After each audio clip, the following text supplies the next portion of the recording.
Hello and welcome. It's Carrie Montgomery here, and I want to talk to you today about how wild last week was and how fun it was to cultivate a presence on stage.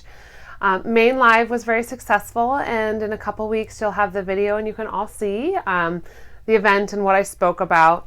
But I wanted to talk a little bit about the process to get there, and that's really about cultivating a presence. And there were a couple things that I did and have done, so I was able to pull together, many years of work to put an image out there that I wanted to resonate with my brand and my mission and everything that I was doing. So 3 things that you really need to do to cultivate a presence is to practice. That's number 1. Absolutely practice, practice, practice. And that's the 80-20 rule, right? You put in 80% of the work ahead of time, and then 20%, step 2, or number 2 would be the 20% that you just can show up and be in flow and be part of the process that you're out there presenting. So if we go back to the practice part and really looking at what it took to get on stage. Now, I had training in acting as a teenager and into college, so I went to acting school. And then I worked in LA and I was on sets and things like that. So I have that already in my body, in my cellular memory. I also was a Pilates instructor, so I constantly have ways to adjust, get in tune, figure out where my posture is and build it up so that I'm not standing on stage looking like I'm really afraid, but really learning how to project out and build that image. So those are things that are stored in my cellular memory. And then the actual part that was the real work that I had to do in preparing for the speech was to memorize and get that down into an embodied process so that I really felt confident and clear and could say, hey, I could do this no matter what circumstance. If someone's phone is ringing or if someone shouts in the middle of it, it maybe would put a bump in the road, but I could still keep carrying on. And so that's really about becoming unstoppable. So that work, I spent days walking and recording myself and talking and getting it into my body so that I couldn't be thrown off on stage. And that 80% of that work was done ahead of time.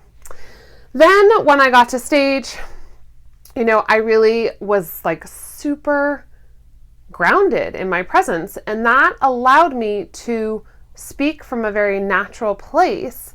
Even though it was memorized, I still was able to convey the message because I had done all the work ahead. So then it became more of a process of flow and projecting and staying engaged and connecting with everyone out there in the audience and making eye contact and hitting those points so that you can convey the message without any of the subtext of fear communicating through the body.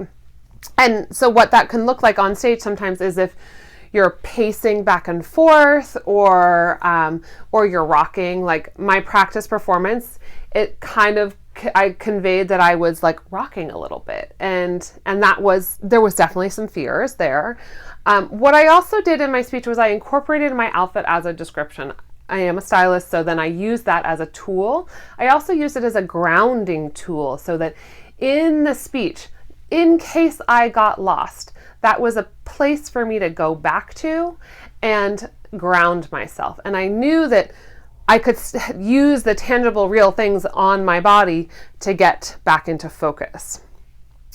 And then lastly, the process to selecting the outfit. So number 3, the process to selecting the outfit.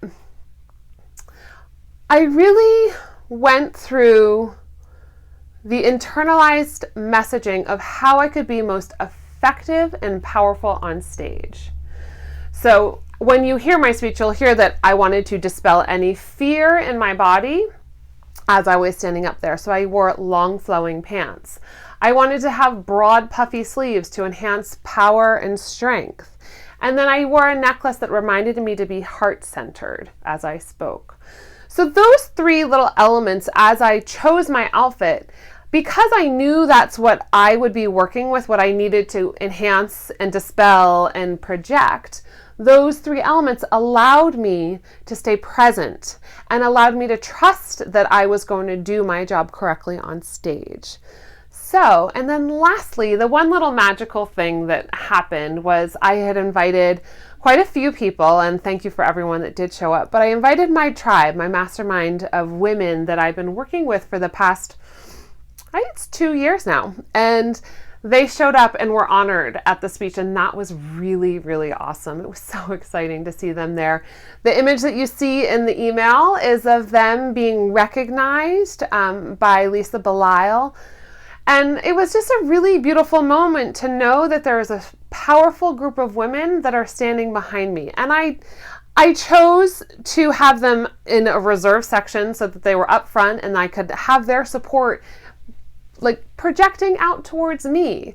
And that's something that you can control as you go into your speaking opportunities. You can ask for space to have other people, and you just have to set the intention and speak to the right people so that you can make that happen and have the signs to put down so that seats can be reserved. When you want something to happen, be as prepared as possible to make that action happen. Don't rely on other people to just think that you want that. So I set my intentions really clear, and that allowed me to flow and stay centered as well. And knowing just that like the most amazing people are there supporting me is just 10,000 times more comforting too. And my family was there, and that was amazing. So I feel really fortunate that I had everyone there to support me get on stage and that I did all the work. So the 3 steps to help you cultivate presence were the 80-20 rule. So the first part is that 80% of the work is done prior to getting on stage. The positioning, the outfit, the practice, knowing exactly what you're going to do, how you're going to say it.